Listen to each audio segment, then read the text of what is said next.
Hi everyone, this is Jasper from IOM GMDAC, the Global Migration Data Analysis Center. Following our webinar, we're now going to respond to some of the pending questions that participants in the webinar left in our chat function. So I will go through some of those questions and hope to provide answers to you. If there are still additional questions, don't hesitate to email us. We'll get in touch with you. So the first question from Wambui Gitiutu was, how did you match participants between the two groups? This question refers to our study in Senegal, where we were able to implement what's called a randomized control trial, where we randomly selected a group of potential migrants that participated in IOM awareness raising events and randomly selected a comparable target group that participated in other events that had nothing to do with migration. Now, this setup is ideal because you have what's called an intervention group, a treatment group that is exposed to our campaign, and a so-called control group that is not exposed to our campaign. By comparing the two, you create what's called a counterfactual, so a situation of what would have happened if we didn't implement the campaign. And this approach is the most rigorous in the field of impact evaluation. Now, the question is, how did we match the two groups? Now, in this case, a statistical matching, a way of making two groups more comparable, wasn't really necessary because we had a large pool of potential migrants in our target group, and then we randomly decided who gets to be exposed to our IOM intervention and who does not. And this setup, if you have enough participants, on average, two groups are going to be very comparable, highly comparable. And that way, in that case, there was no need for any additional matching. And we ran some additional tests, and they actually showed that both groups were highly similar on a range of different characteristics, sex, age, education, income, so forth.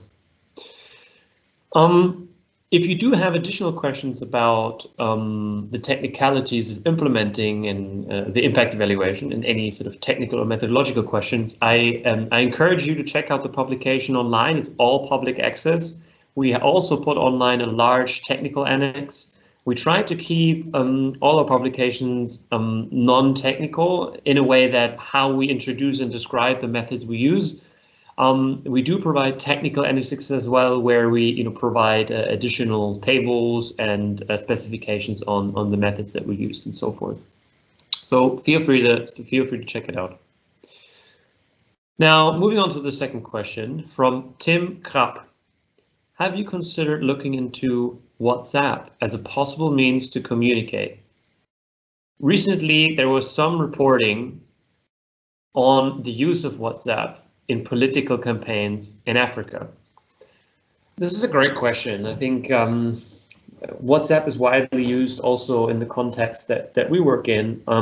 We have recently used WhatsApp actually for a phone follow-up survey where we were interested in whether we could reach out to potential migrants that previously participated in our campaigns through phones, right? To ask them additional questions, to follow up on their outcomes sometime after they've participated. And in that survey, we also used WhatsApp to see whether WhatsApp is more efficient than actually calling someone or texting someone or leaving a voice message, for example. However, the tricky aspect with WhatsApp is you first have to get telephone numbers, right? You can only WhatsApp somebody if you have a telephone number to contact. And in many of the information campaigns and awareness raising campaigns that are implemented, you do not necessarily know who's showing up to an event. You also, if you do it online, for example, you're not necessarily sure who is being exposed to your content online. If you do TV or radio, it's even harder to identify who is exposed to your campaign and how you can contact them, right? So WhatsApp is a great tool, but first we would have to get contact details of everyone that's taking part in the campaign. Moving on to the next question from Sarah Lynn Harris.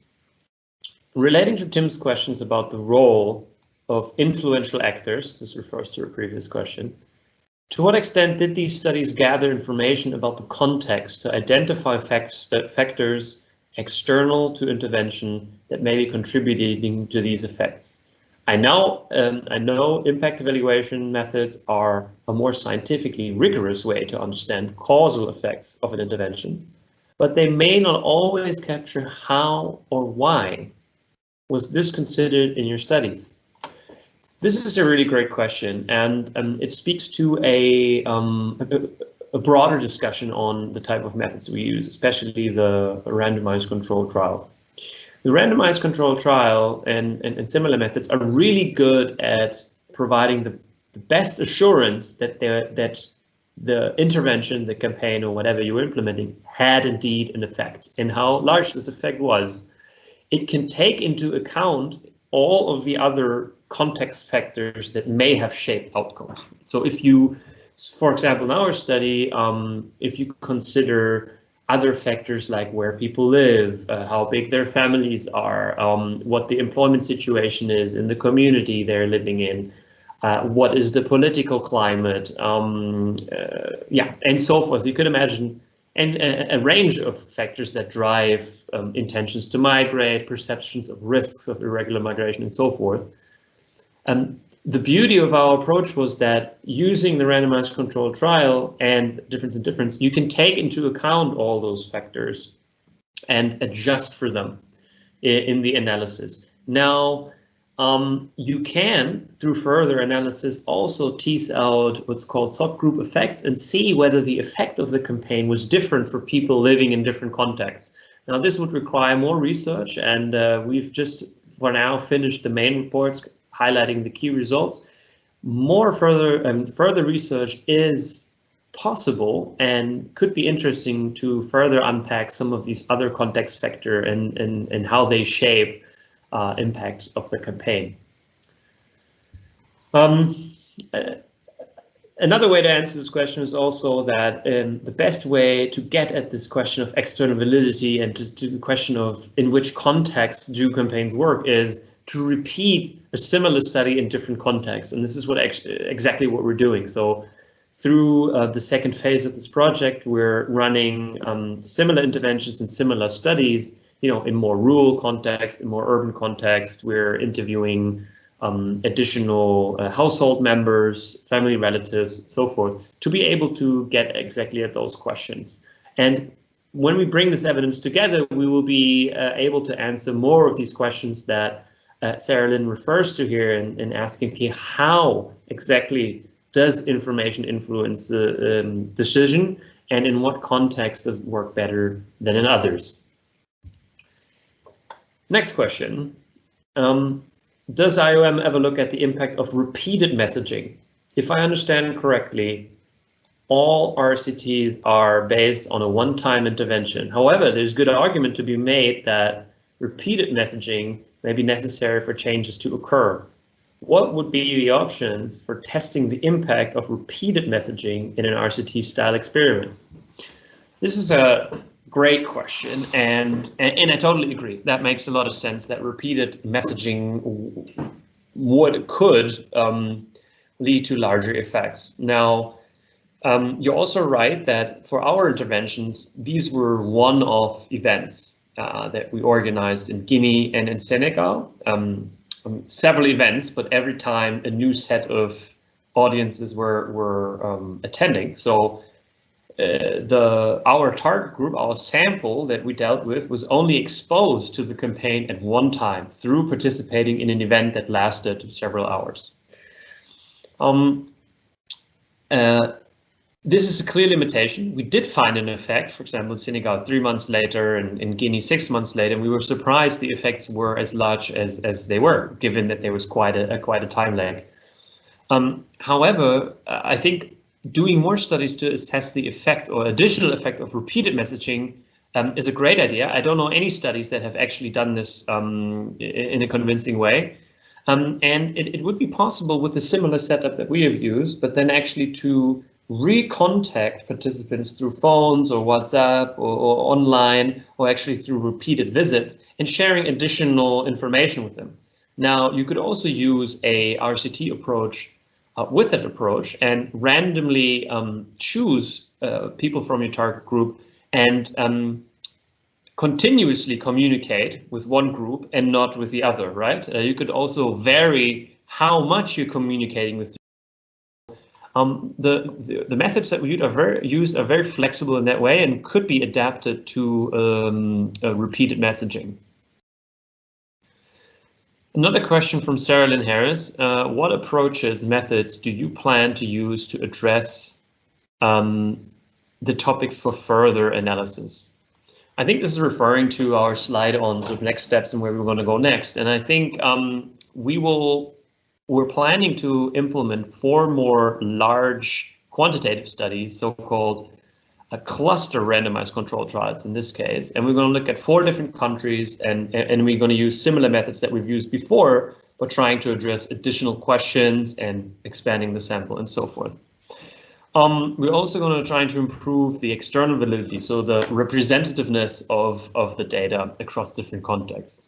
However, we also want to look at mixed methods approaches and also conduct interviews, focus groups to help inform our questionnaire design and to be able to interpret some of the effects that we may find in the analysis. Next question from Jan Hopwood.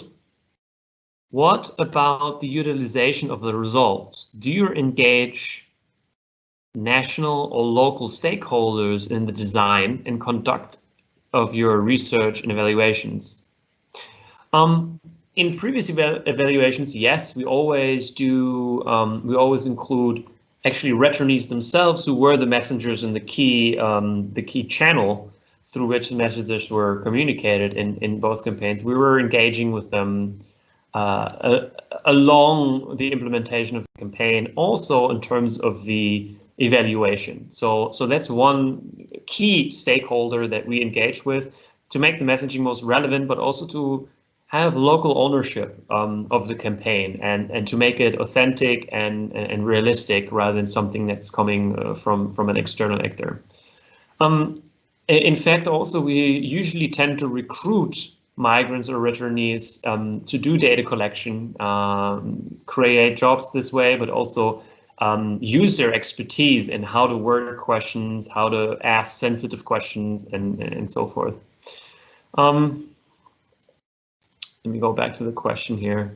In terms of other stakeholders, yes, we engage with the government. We engage with research institutes, for example, for the planned studies that we're now setting up. We're going through an ethical review process that's engaging with different authorities that are reviewing our plans. We're also engaging with different civil society actors and international organizations active in this field, and also with the media that we are collaborating with in the implementation of these campaigns. However, also refer to the regional office in Dakar, who's doing much more of the engagement with local stakeholders. All right, next question is on behavior change. From Shiraz Jerby. Behavior change may be challenging to evaluate, as it does not only depend on the awareness-raising campaign's effectiveness, but also on other factors.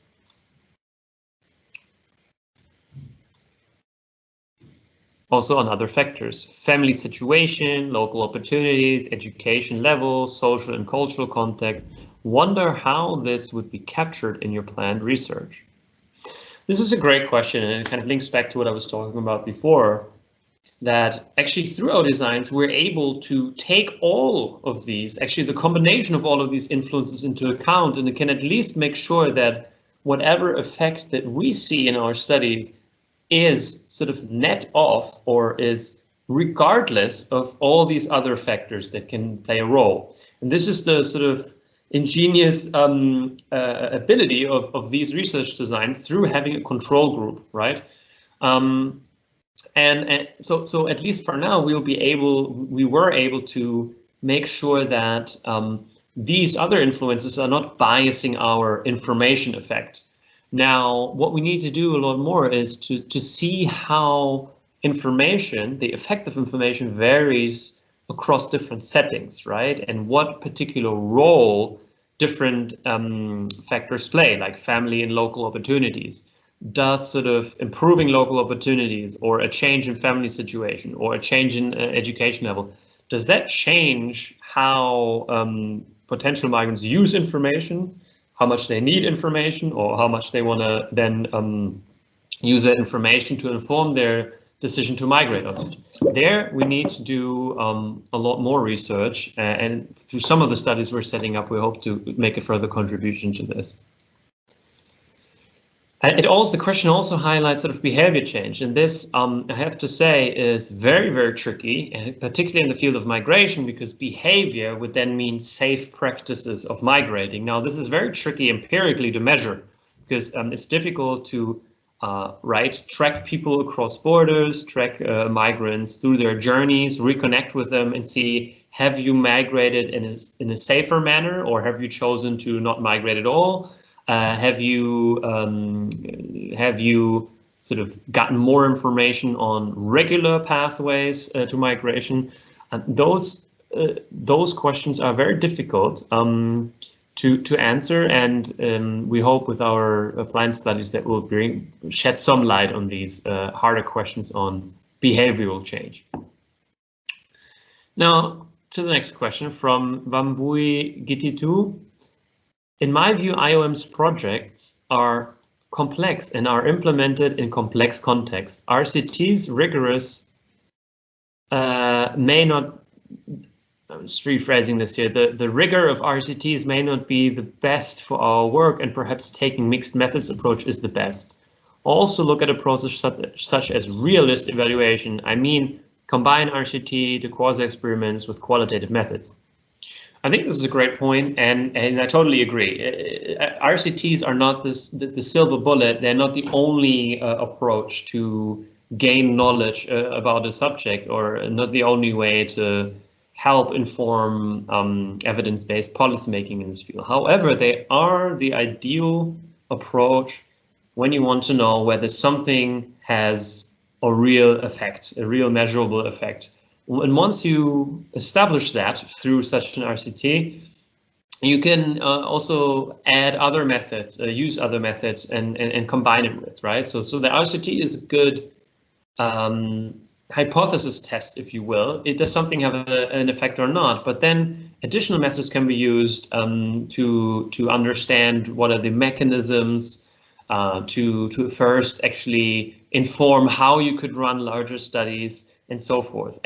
But also there's a larger point here, which is RCTs are not always possible, and I would also not recommend every campaign or every project to incorporate an RCT component or even a larger study component. Let's be realistic. Most campaigns have small budgets. They have pretty straightforward conventional monitoring and evaluation plans, and not every campaign needs to be evaluated. I think what we try to contribute to are the larger questions of, can campaign work? Excuse me, can they work, and do they produce effects? Now, your research questions might vary, and you may use different tools to answer them. But for the average project, I don't think RCTs are an option, because they're also resource intense. I believe just doing straightforward, good M&E is the best advice for most campaigns out there. I can always recommend doing a so-called, a workshop on the theory of change. This is something we always do on impact evaluation when we plan a larger study. We first have to think through, what is it that the campaign is trying to achieve? What is the change in people's hearts and minds that the campaign wants to see? And if the change happens, how could we measure it? And regardless of the fact whether you have the money or not to do such a study, I think every campaign should go through this process, right? Do a workshop for an afternoon with all the stakeholders in one room and think through very clearly and narrowly, what specifically are we trying to achieve? Who is our target audience? What are the messages? What is the change? And if we did do an impact evaluation, how would we measure it? And then it will help your project implementation. It will clarify a lot of things, and it will make your campaign more effective, regardless of whether you run the study or not. All right, last question here for me from Laila Tasmia. I had a question on your thoughts and awareness raising through TV airing and radio airing.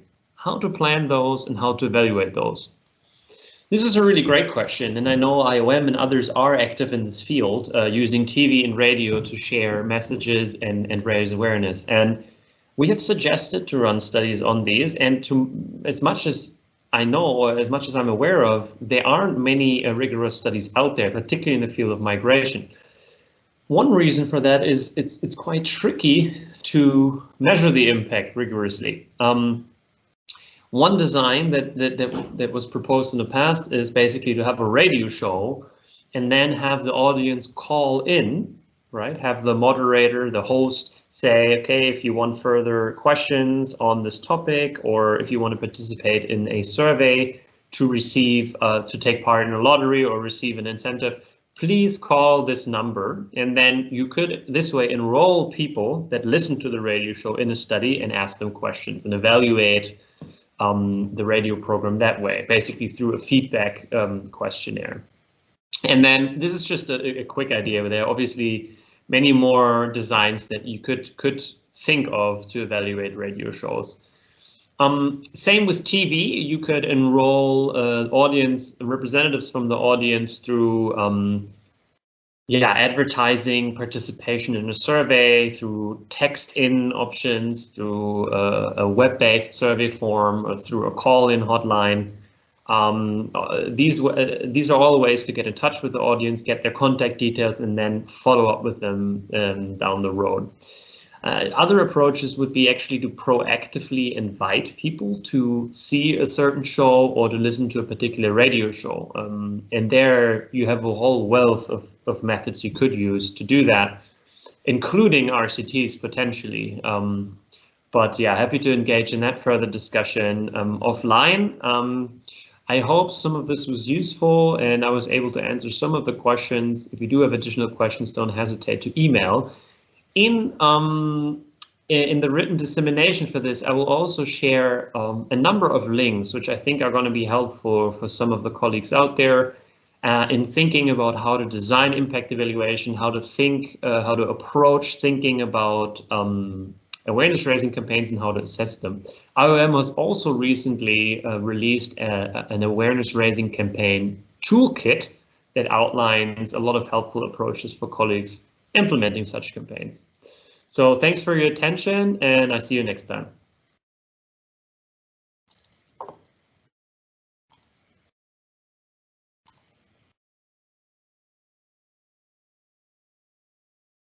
Thank you for your questions. So you asked as well if we tried to segment the audience by interest and if we found that to be a better approach to migrants.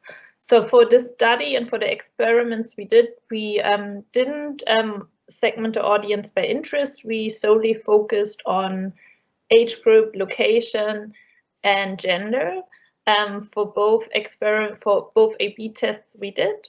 But that's definitely something to be taken into account for further research and for further experiments and for further testing. And that's definitely something interesting to look at. Just for the study, which it wasn't in the scope to do more experiments.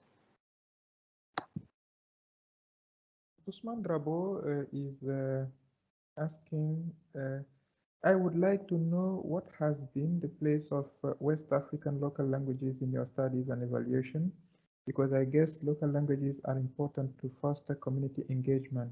Thanks again. Yes, Usman has, we said, unfortunately, the local languages were very few present in our studies, and this is a weakness that we raised on the in the presentation. This is something we need to work on. We need to correct so that for next studies we have more local languages in the content we share in social medias. We agree totally with you that this should be something to consider more if we want to foster community engagement, as you said. Viona Oro said Twitter has a lot of more engagement and visibility than Twitter. Not sure to understand what you mean, but yeah, that's what we noted in the COVID-19 study, and we are going to investigate more, as I said in the presentation. Does IOM ever look at impact of repeated messaging? If I understand correctly, all RCTs are based on one-time intervention. However, there's a good argument to be made that repeated messaging may be necessary for changes to occur. What would be the option for testing the impact of repeated messaging in a experiment? Wow, good question. Yeah, so far it is really one-time activities that have been evaluated. Yeah, and of course we would like to try to test the impact of repeated messaging to see what changes, and we are trying to see whether it will be possible to do such repeated messaging in the current impact evaluation we are designing. Yeah, of course, this is a matter of resources as well, and if resources allow that, we will have in some countries, because we are covering 4 countries for this impact evaluation with different approaches. In some countries, if the resources allow that, we will have repeated messaging. We see repeated activities and then see whether it is better in terms of impact than where we have just one-time intervention. I can understand your question in another way, meaning, for example, having long-term or mid-term intervention with the same message. This is also possible, and I think it could involve maybe having specific methodologies, but this is something to think of better, because we cannot say, yeah, we'll use such this or that methodology if we don't know actually the design of the intervention. So yeah, to put it in a nutshell, we agree with you that it should be interesting to test the impact of repeated messaging in an RCT style experiment. Sarah Lynn Harris, what approaches, methods, do you plan to use to address these topics for further analysis? Yeah, for further analysis, there is 2 main approaches we want to use. So far, the data we collected for the COVID-19 study was kind of routine data coming from missions and IOM projects.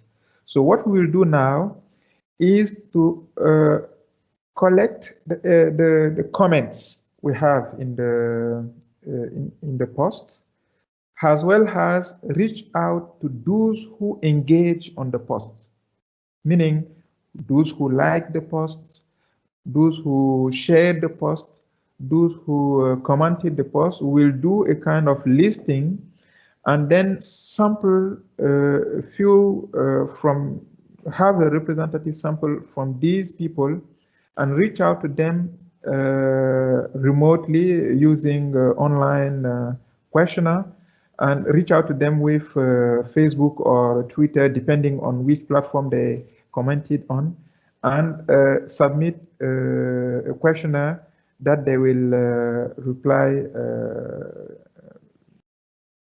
from which they will give responses. The other thing is that we will also perform a sentiment analysis on the comment we received from the post.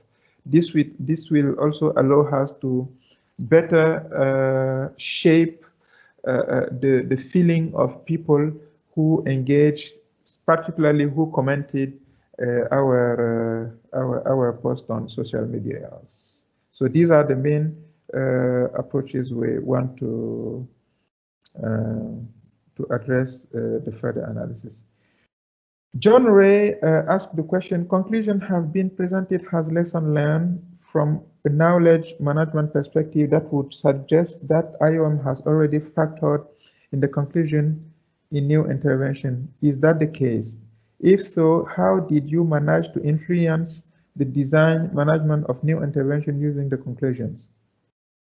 Yes, for the impact evaluation presented by Jasper on the field in the car, that was the case. Of course, we've taken into account the lesson learned from the study conducted in Dakar in our 4 impact evaluation that are under preparation. So the question is, how did you manage to influence the design? Yeah, one thing that is important is that we now try to fit as close as possible to a real life implementation strategy. So this change, for example, the classical RCT to a cluster randomized trial. So this is something that that was taught based on the lesson learned from the Dakar RCT.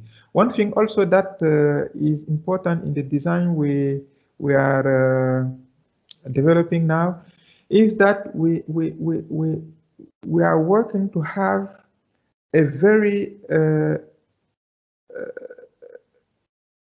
narrow objectives.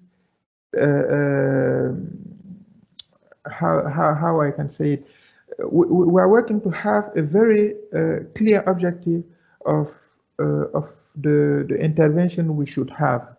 So, for example, we decided to involve a lot of the field implementation teams to have very specific objectives of the campaign, very very specific goals to avoid having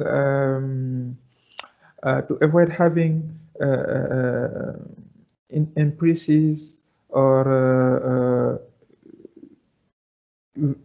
large interpretation goals, and then very difficult to test impact at the end of the studies. So this is also something that we've taken into account in the studies we are conducting now. So I cannot go in real details, but yes, of course, we've tried to shape the new design of the interventions based on the result of the pilot impact evaluation studies, conducted in Dakar.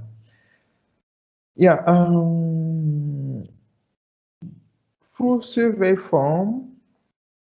Okay. This question was received through survey form. I would have liked to learn more concretely about how the results and lesson learned of these studies can be applied in other contexts. Relates to question I raised in the chat about whether and how you have assessed yet contextual factors. I'm not sure if this has been considered yet. Yeah, I think this is quite a bit related to the previous question. What we've currently we are running more studies, and one thing that we took into account is that we want to boost external validity. You see, we want at the end of the studies we are conducting now to have the possibility to give a hand-on something that is usable if applied as we applied our intervention, if applied in other contexts related to the same with the same goals, you are able to have the same results. So this is something that we are really looking at closely right now in the current interventions. I think that's all for the questions that was related to me. I think yeah, that's all. Thank you.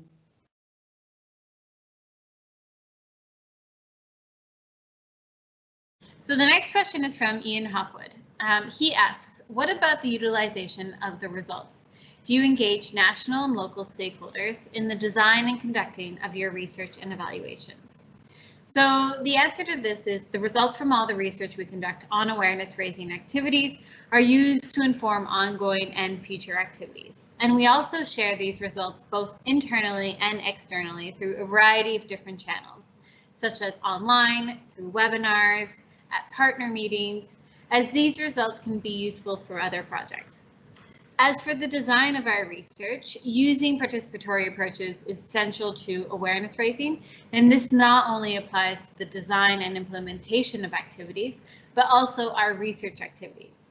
So national and local stakeholders are often involved in the design and implementation of our research. So this is through a variety of different methods, including peer review meetings, consultations, focus group discussions, community dialogue meetings, and more.